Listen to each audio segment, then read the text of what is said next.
De nuevo, hermanos, Hebreos 11 del 17 al 19. Escuchemos con atención.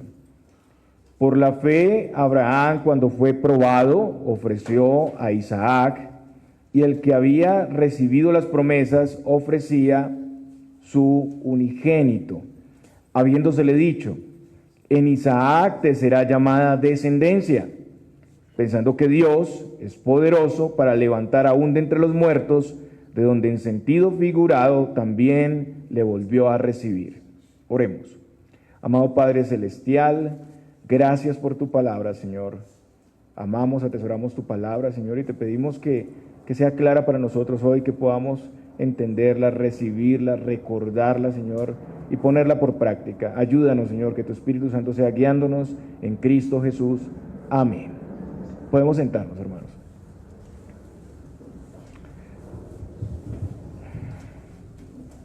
Muy bien, es la exposición consecutiva de la palabra de Dios.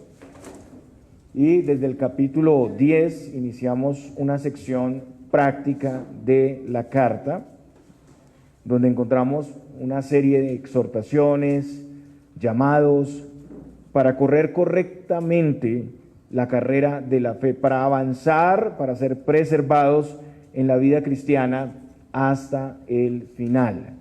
Y hace 2 domingos iniciamos el capítulo 11, 3 domingos, donde el autor presenta una lista de antepasados que corrieron eficazmente esa carrera. Hasta el momento hemos visto 4 de estos personajes: Abel, Enoc, Noé y Abraham. Vimos la primera parte en cuanto a Abraham. Estos son ejemplos no de una fe inalcanzable, como muchos piensan, los héroes de la fe, esto no tiene nada que ver con nosotros, no, sino que es la fe que es común a cada seguidor del Señor Jesucristo. No son ejemplos de personas perfectas, sino de personas con limitaciones, pero que ponían su confianza enteramente en el Señor Jesucristo. Una fe que apunta al Señor y su obra como una realidad cumplida para nosotros. Una fe que pone al Señor y su plan por encima de cualquier lazo social, familiar o económico. Una fe que se acerca a Dios como un ser real y benevolente, que recompensa a los que se acercan a Él. Una fe que descansa en el poder soberano de Dios. Dios puede hacer todas las cosas. Una fe que no es un simple acto religioso, sino que representa toda una vida que está consagrada al Señor. Una fe que mira a lo superior, no a lo temporal. Una fe que camina anhelando, esperando y anunciando al Señor Jesucristo y su venida en juicio, que no se conforma a un mundo de pecado como lo veíamos con Enoc. Una fe que persevera y trabaja con temor, con diligencia, aun cuando no ve el desenlace de la promesa. Y una fe que nos lleva a vivir como extranjeros, como peregrinos en esta tierra, pero buscando y esperando nuestra ciudadanía celestial. En este peregrinaje, mientras recibimos toda la plenitud de las promesas, vamos a enfrentar muchas situaciones, muchas circunstancias, obstáculos, y solo este tipo de fe nos permitirá llegar hasta el final. Los creyentes se distinguen por esa fe perseverante que es usada por el Señor precisamente para preservarnos.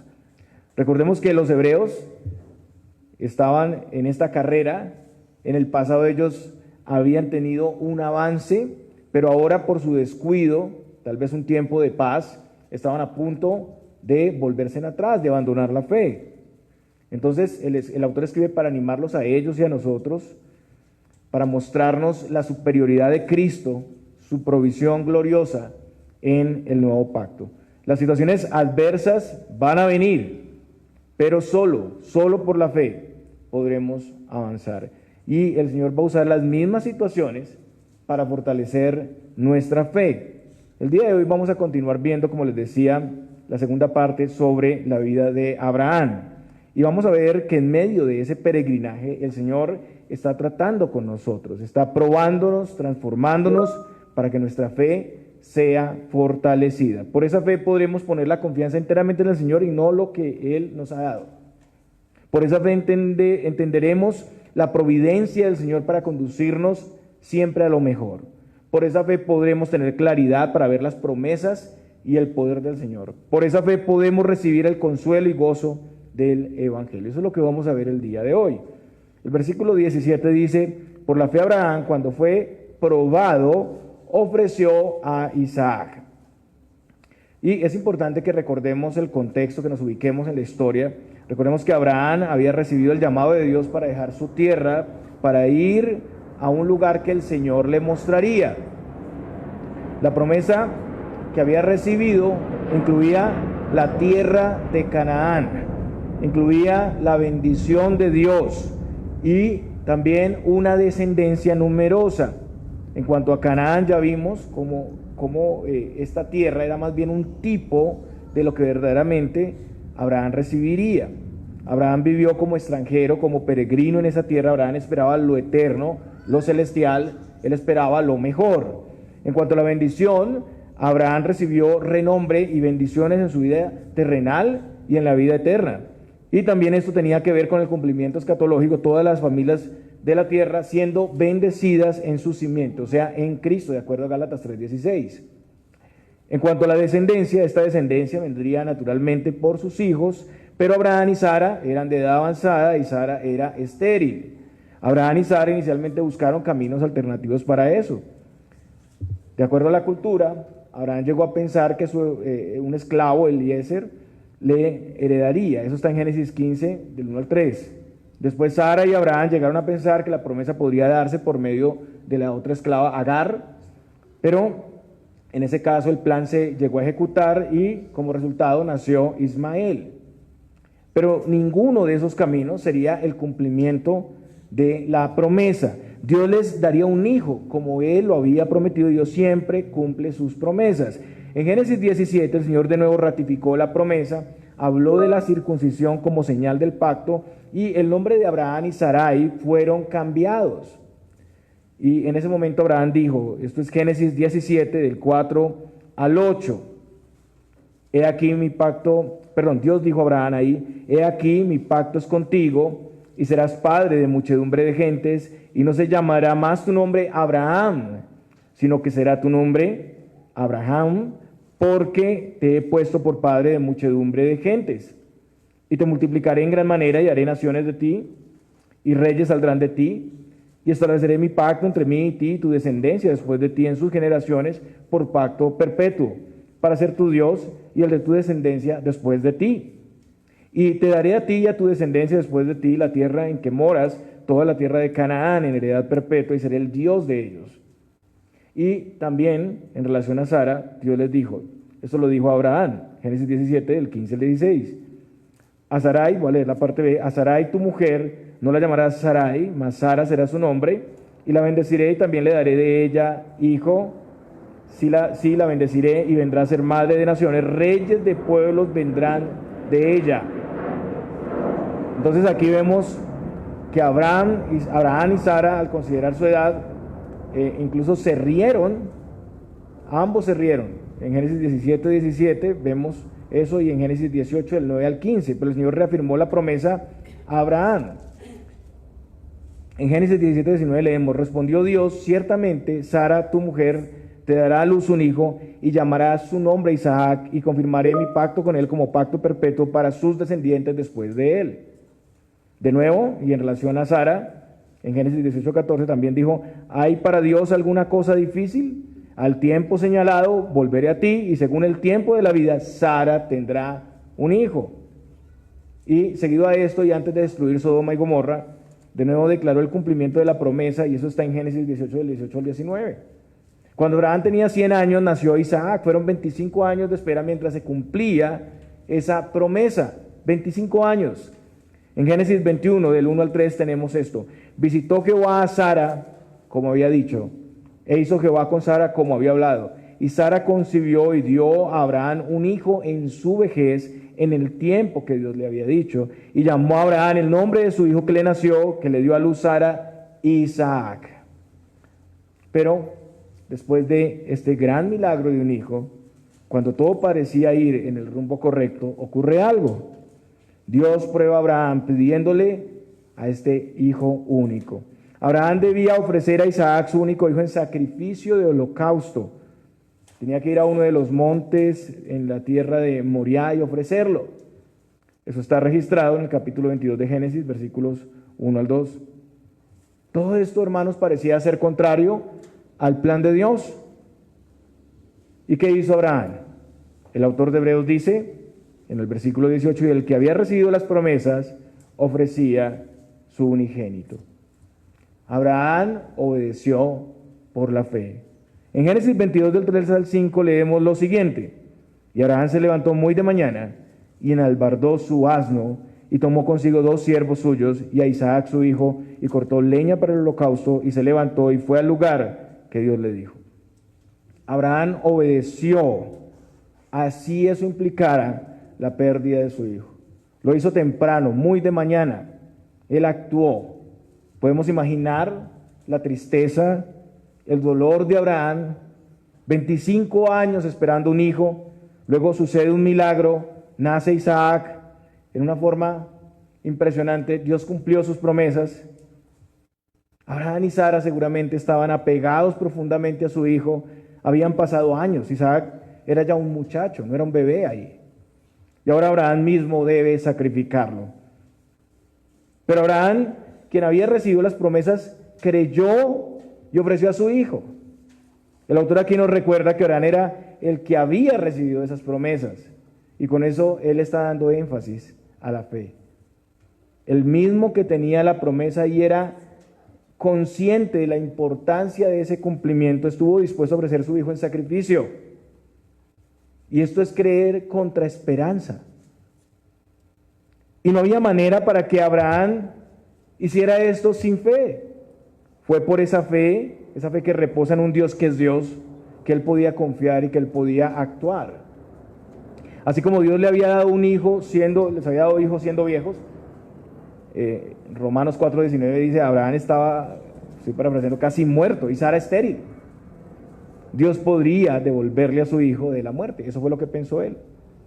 Él creía que Dios es poderoso y soberano para cumplir su plan. Y aquí vemos con claridad que en el peregrinaje de la fe, Dios prueba a sus hijos. Y nosotros no podemos escoger la prueba que Dios va a traer para nuestras vidas. Es algo que soberanamente el Señor trae. Ni tampoco podemos escoger la intensidad de esas pruebas.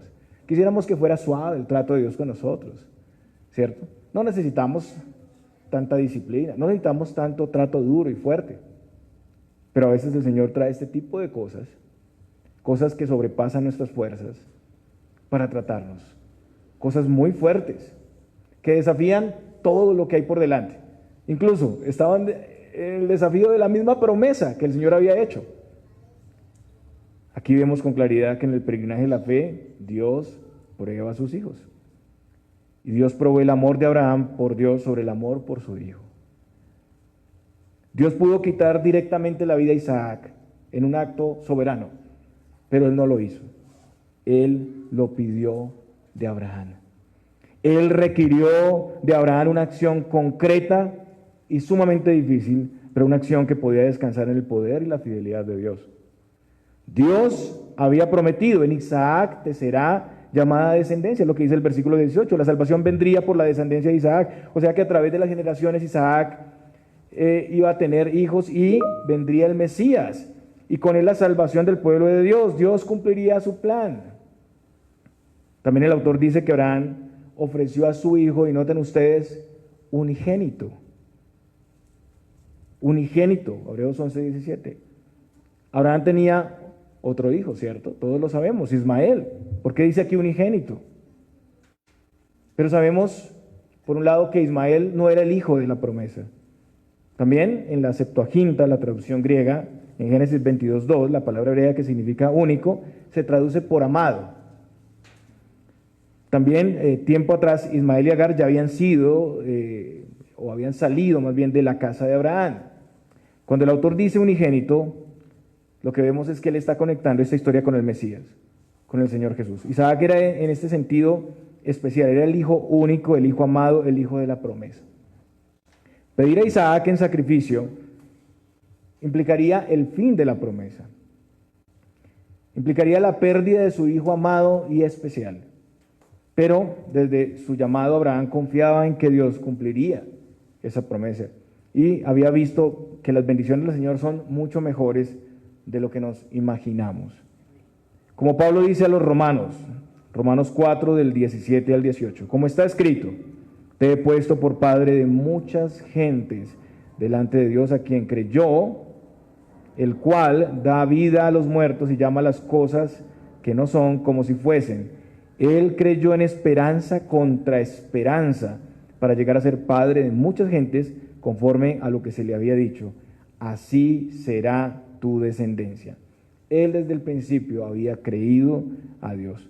Si el Señor cumplió sus promesas a pesar de la imposibilidad humana de Abraham y de Sara, ¿cómo ahora no podría el Señor devolverles a Isaac? En segundo lugar, la fe de Abraham se evidencia en que él sabía que él y su hijo regresarían después del sacrificio. Él lo anuncia. Vaya conmigo a Génesis 22 del 4 al 5. Vamos a estar ahí en Génesis 22 y en Hebreos.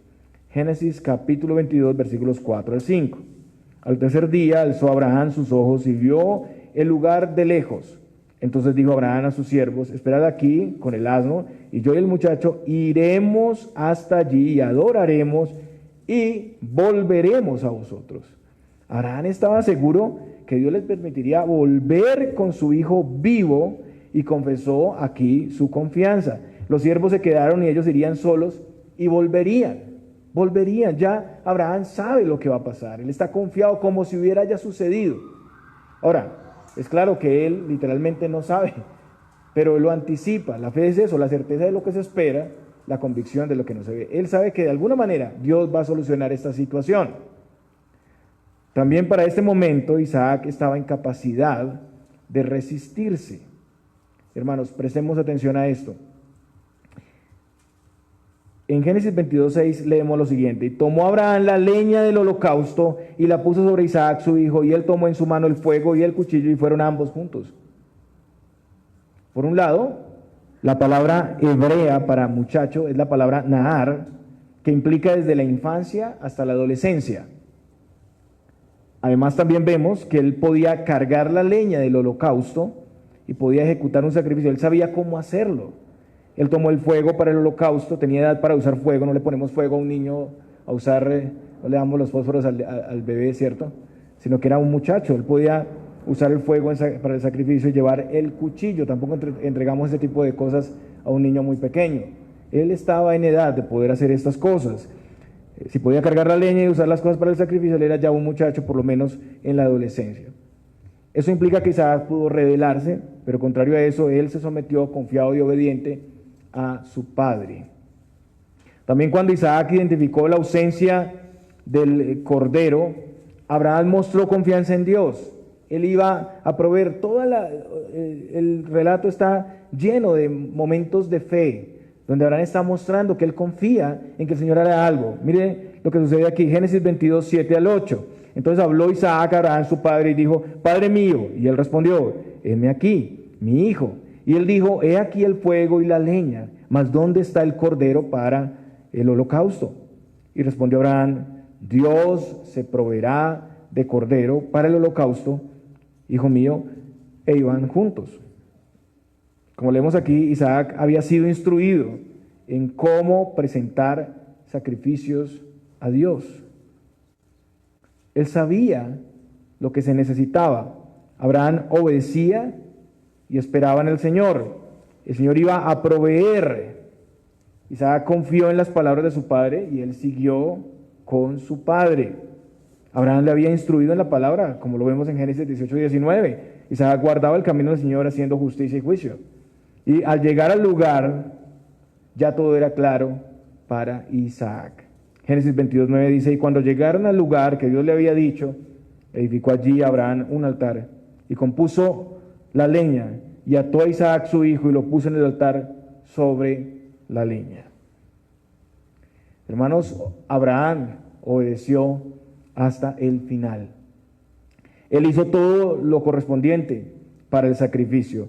En el sacrificio del holocausto la víctima era puesta sobre la leña y el altar, pero primero era degollada. Después se ponía fuego al sacrificio y la totalidad del sacrificio era consumido sobre el altar. El pasaje dice en versículos 10 al 12: y extendió Abraham su mano y tomó el cuchillo para degollar a su hijo.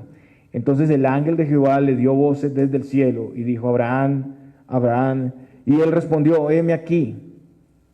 Y dijo: no extiendas tu mano sobre el muchacho, ni le hagas nada, porque ya conozco que temes a Dios, por cuanto no me rehusaste tu hijo, tu único. De nuevo vuelve a decir único, ¿no? Sabemos que Abraham tenía otros hijos. Es particular esto. Eso señala al Mesías. Son conexiones con el Mesías. Cuando Abraham extendió su mano y tomó el cuchillo para degollar a su hijo, el ángel del Señor le detuvo. Esta voz vino en el último momento. El autor nos muestra lo que pasaba por la mente de Abraham. Hebreos 11:19.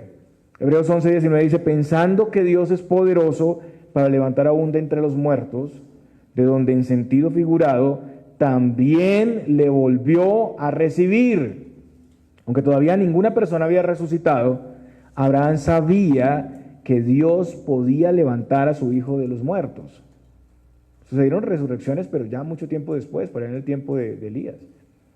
Pero aquí no había sucedido esto. Y Abraham creía. Si él había dado vida a la matriz estéril y muerta de Sara, podía resucitar a Isaac.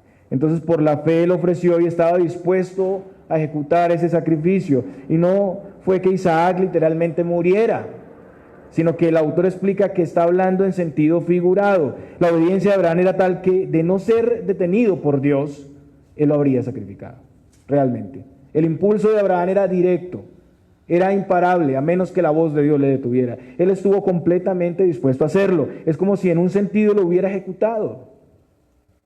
Y de la misma manera, en sentido figurado, Abraham lo volvió a recibir de la muerte. Entonces hasta aquí vemos que la prueba había terminado. Pero aunque Isaac había sido librado de la muerte, el holocausto tenía que realizarse. Y esa fue una clara señal típica del costo que tendría la promesa de salvación. Un inocente por un culpable. Isaac merecía morir. El mismo Abraham también. Y nosotros también. Pero Dios nos dio un sustituto. Un sustituto debía ocupar ese lugar y Dios proveyó el cordero. Vaya conmigo a los versículos 13 y 14 de Génesis 22.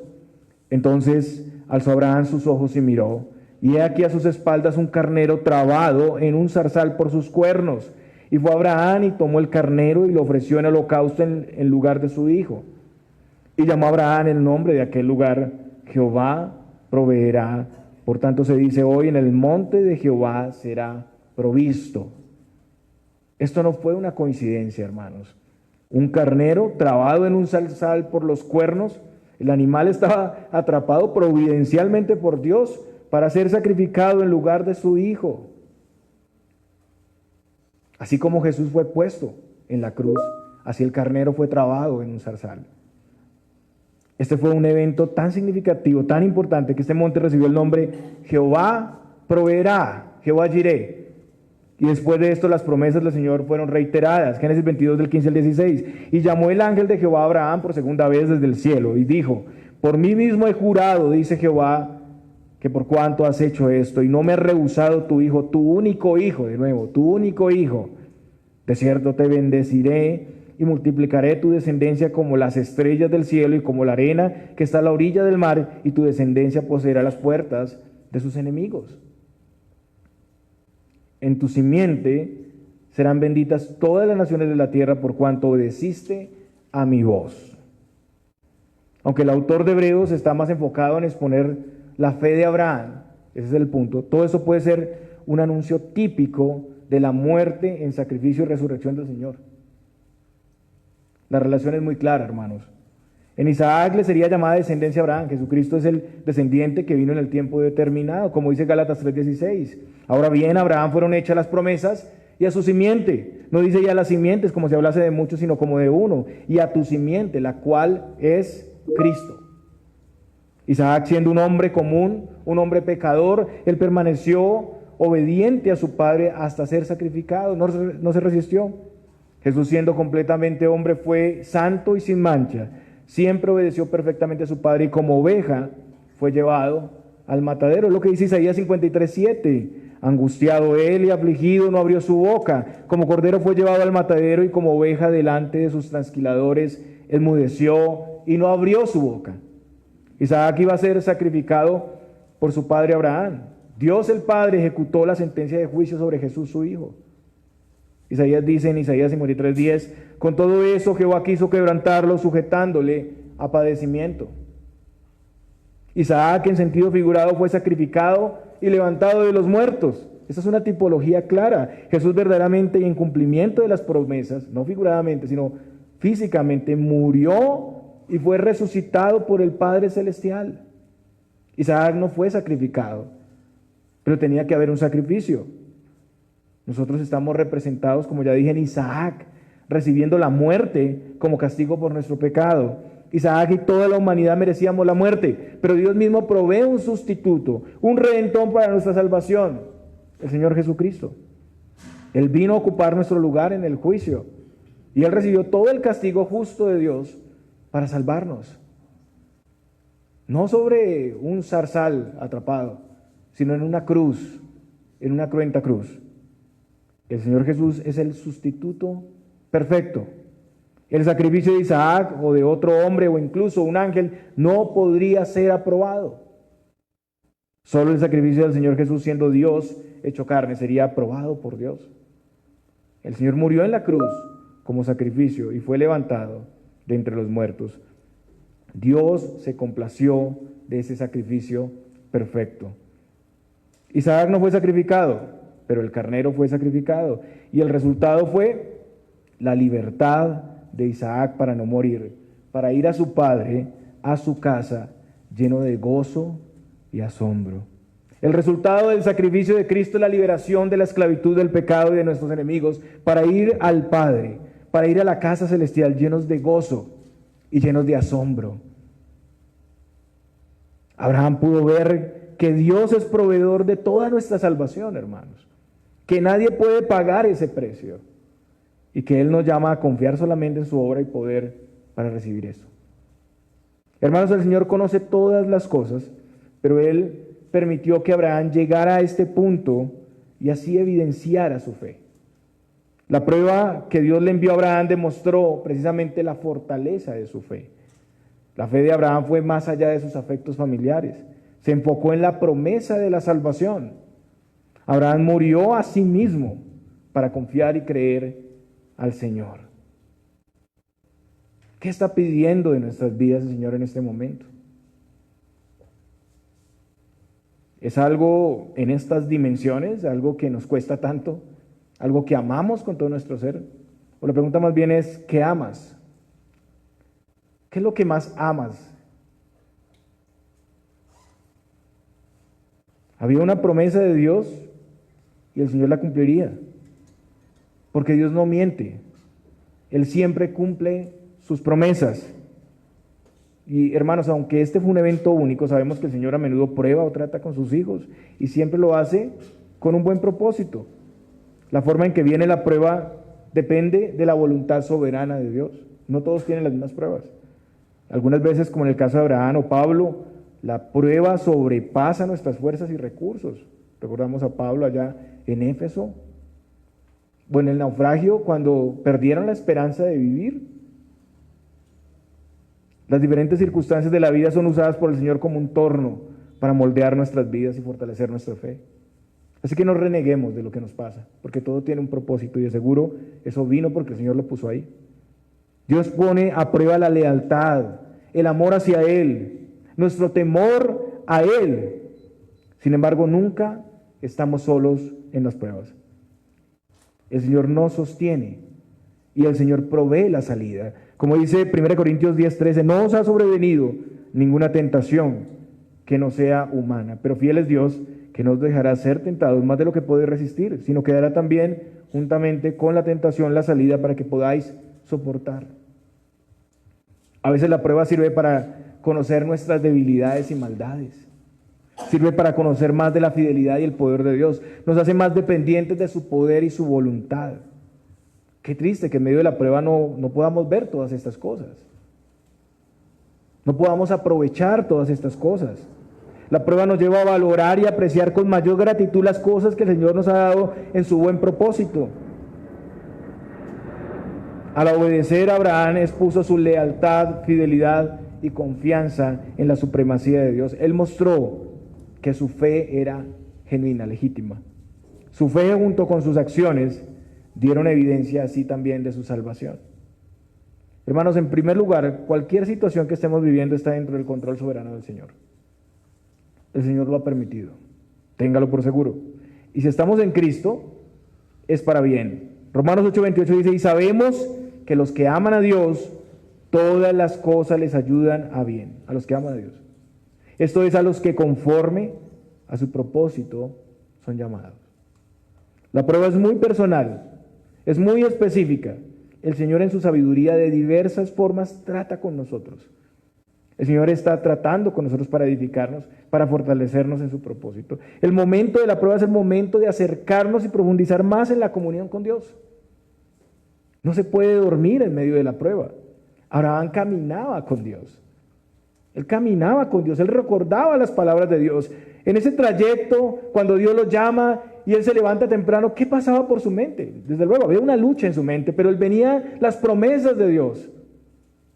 Dios le levantaría descendencia a ese hijo. En Isaac te será llamada descendencia. En Isaac te será llamada descendencia. Eso estaba en su mente de continuo. La palabra de Dios estaba de continuo. Sus promesas, su fidelidad. Incluso los hechos que el Señor ya había ejecutado en la historia. No se puede tener fortaleza sin dependencia del Señor. Y ese es el fracaso de muchos hermanos en medio de la prueba. Por eso las pruebas a veces nos aplastan. Su fe había sido fortalecida al ver el poder de Dios en acción una y otra vez. Una y otra vez.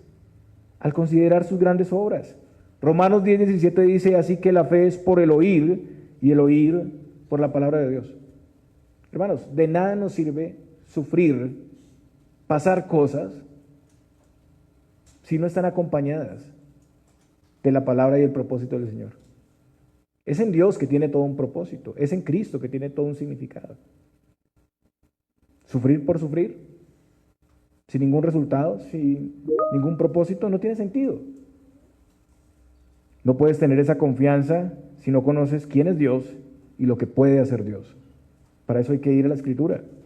El autor de Hebreos dice en Hebreos 11:6, pero sin fe es imposible agradar a Dios, porque es necesario que el que se acerca a Dios crea que le hay y que es galardonador de los que le buscan. Escuchamos la palabra de Dios y confiamos en sus promesas.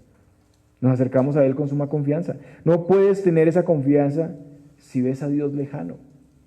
Ahora, a veces la prueba parece contradecir los propósitos de Dios. A veces no entendemos por qué ocurren algunas cosas. Si esto me es tropiezo, si esto limitaría que yo pueda servir mejor al Señor. Como Asaf viendo la prosperidad de los injustos. Como la esposa y los amigos de Job en su enfermedad. O Noemí viendo hambre en la casa del pan y viendo a su esposo y a sus 2 hijos morir. ¿Qué hacemos ante la muerte? ¿Qué hacemos cuando se cierran las puertas y no vemos posibilidad? ¿Falló el propósito de Dios? Que siguen adelante. Los amigos de Lázaro, viendo que Jesús esperó hasta que muriera, y lo llamaron, le mandaron a decir que él estaba enfermo de muerte. Pero Lázaro murió con una fe intacta creyendo y esperando al Señor. Y los amigos también. Y cuando el Señor llega, ellos están sorprendidos. ¿Ya para qué? ¿Ya qué? ¿Ya murió? Pero Él es la resurrección y la vida. Al Señor no le coge la tarde, hermanos. No hay nada fuera del propósito de Dios. Así también puede verse las necesidades y cualquier providencia negativa. Pero podemos saber que aun cuando la providencia parece ir en otro rumbo, Dios tiene el poder para dirigir todo a su propósito y para bien, y mucho mejor de lo que nos imaginamos. Las pruebas en los creyentes tienen ese buen propósito porque son usadas por Dios para moldear nuestro carácter. En ese peregrinaje todo creyente es tratado por el Señor. Por eso digo, esta no es la fe de un grupo exclusivo, es la fe de los hijos de Dios. Es la vida de la fe de los hijos de Dios. En su sabia voluntad Él nos conoce, Él sabe qué es lo mejor para nosotros y estamos en manos seguras, en manos cuidadosas. Pero en la prueba hay dolor, como vemos en la alegoría de Juan 15 en la vid y los pámpanos.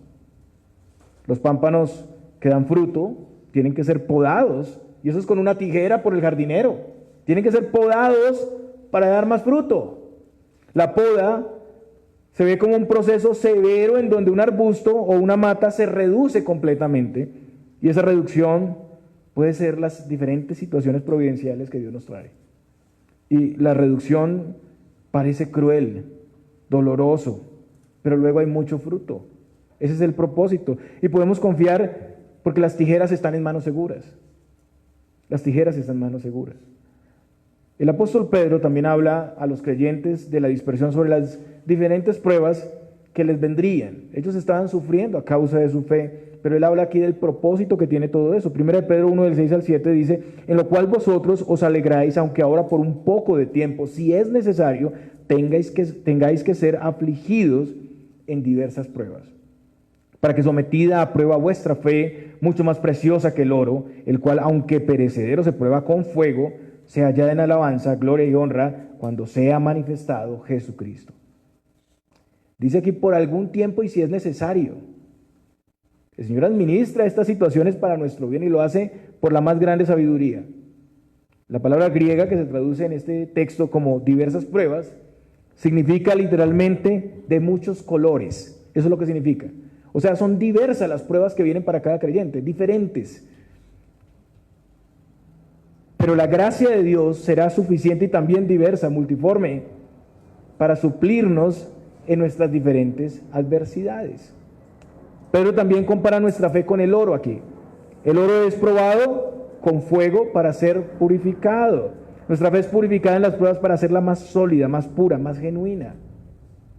Ahora, el propósito de todo esto es que nuestra fe sea hallada en alabanza, gloria y honra cuando venga el Señor Jesucristo. Hay un propósito en esto. 1 Pedro 5:10. Mas el Dios de toda gracia, que nos llamó a su gloria eterna en Jesucristo, después que hayáis padecido un poco de tiempo, Él mismo os perfeccione, afirme, fortalezca y establezca. Entonces, en conclusión, hermanos, no olvidemos que todos estos ejemplos de fe no son ajenos a nosotros. Ellos corrieron la carrera y ahora nosotros seguimos. Nosotros estamos ya en la carrera, estamos detrás de ellos. Por eso digo, no se puede leer el capítulo 11 sin el 12. Seguimos a Cristo, los ojos puestos en Cristo, en una carrera de la fe, y todos estamos ahí. Por un lado, en la prueba somos desafiados a poner la confianza enteramente en el Señor y no lo que Él nos ha dado. Sean hijos, familia, riquezas, estabilidad, salud, estatus, poder. Cualquier cosa que sea puesta por encima del Señor se constituye en un ídolo. Y el Señor no permitirá que nuestro pecado tenga éxito jamás. Él tratará con nosotros. Él tratará con nosotros. Examinemos qué estamos poniendo por encima del Señor y tomemos determinaciones. Solo por la fe podemos tomar determinaciones obedientes, como lo hizo Abraham. Solo por la fe. Solo por la fe podemos desprendernos y mirar a Dios, desprender lo que más amamos y lo que atesoramos. Solo se puede sacar provecho de la prueba cuando la examinamos en base a los llamados de Dios. Lo demás es sufrir por sufrir. Sufrir por sufrir. Solo cuando lo examinamos a la luz de los llamados de Dios, Señor. Segundo, no hay nada secular, hermanos. Todo pertenece y es gobernado por el Señor y es encaminado al propósito del Señor. Todo lo que hagamos en esta vida, lo que tengamos y logremos, no escapa del propósito eterno del Señor en el Evangelio. Todo sirve a su propósito. Todo. No es que el domingo en la iglesia salimos y ya estoy en el mundo secular y eso es otra cosa diferente. Mis proyectos, mi trabajo, mi vida, mi carrera, mi desarrollo personal es diferente. No, la vida cristiana toca todas las esferas. Estamos llamados a examinar nuestra vida y sujetarnos a Él en todo. Debemos reflexionar constantemente en cómo las circunstancias que estamos viviendo conectan con el propósito del reino de Dios. Cómo esto encaja en el propósito del reino de Dios. Tercero, en la prueba somos llamados y llevados a ver el poder y la soberanía de Dios.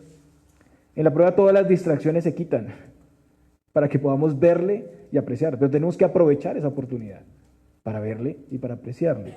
La prueba es el momento para recordar sus promesas, para profundizar en el conocimiento de su ser y de su voluntad. Por último, la prueba trae destellos de la gracia de Dios en los que debemos profundizar y crecer. Abraham fue grandemente impactado por eso. Él recibió una revelación del Hijo de Dios, de la promesa cumplida en el futuro que él no había visto, pero él por la fe lo anticipaba. Él pudo ver la gran benevolencia, el poder de Dios, vemos su fidelidad, vemos la grandeza de su plan en una provisión que siempre es mayor y mejor. Él es el sustituto y proveedor de nuestra vida y salvación, de todo, y a costo de su propia vida. Entonces nuestra fe es fortalecida. El resultado es que por la gracia y la provisión de Dios tenemos mayor libertad. No somos los mismos después de la prueba. Y como Abraham, estamos llenos de agradecimiento, gozo y asombro reverente. Ese es el resultado, mis hermanos. Que el Señor nos guíe, nos fortalezca, nos anime, que abra nuestros ojos y nuestro entendimiento para que podamos apreciar con claridad su presencia entre nosotros, sus promesas, su identidad realmente, un ser personal, un ser trascendente, y que podamos aferrarnos con confianza a Él. El Señor les bendiga.